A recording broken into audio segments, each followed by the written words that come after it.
हाल ही में Bill Gates ने भारत की तारीफ करते हुए कहा कि भारत में हो रही कोरोना वैक्सीन की प्रोडक्शन और डिस्ट्रीब्यूशन दुनिया के लिए काफी मायने रखती है।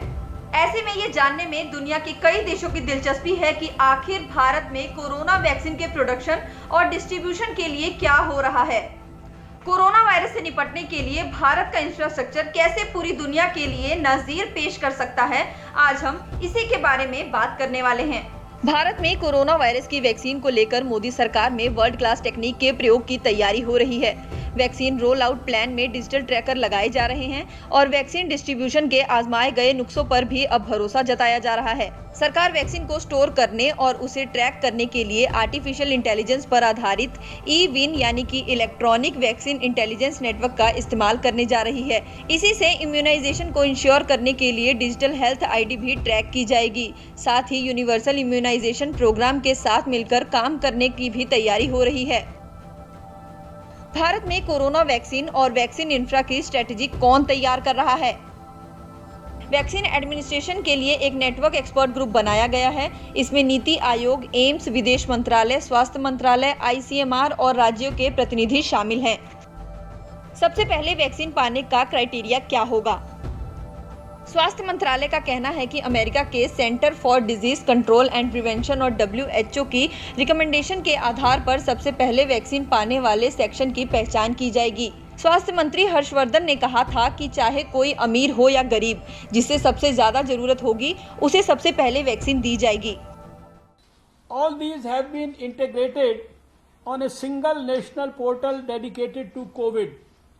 Further, telecom was used for building a powerful advocacy intervention to disseminate critical information to India's 1.1 billion subscribers through caller tune messages in multiple languages.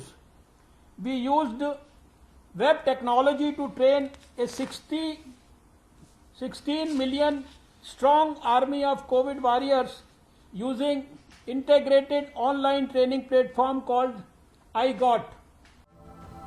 Vaccine administration के लिए बनाए गए नेशनल एक्सपर्ट ग्रुप ने सबसे ज्यादा एक्सपोजर वाले 3 करोड़ लोगों की पहचान की है।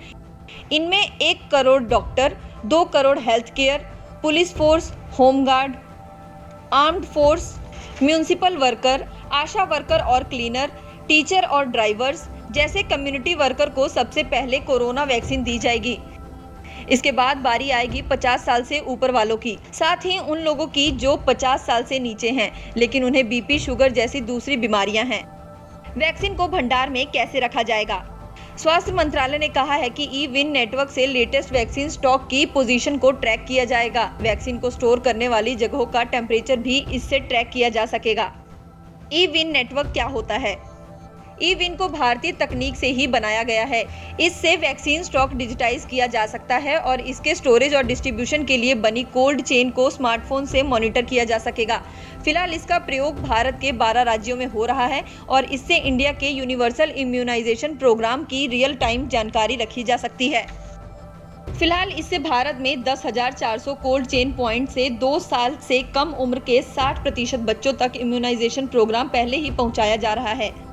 भारत में करीब 17,000 सरकारी staff, store manager, cold chain handlers को इस मोबाइल और वेब आधारित ई-विन सिस्टम के लिए ट्रेन किया गया है। 6,700 टेम्परेचर लॉगर्स को भी इंस्टॉल किया गया है। इस प्रोग्राम को अब सभी राज्यों तक ले जाने के लिए और बड़े पैमाने पर लागू किया जाएगा। वैक्सीन के मामले में भारत जैसा नेटवर्क और नॉलेज दोनों ही चीजें काफी कम देशों के पास है।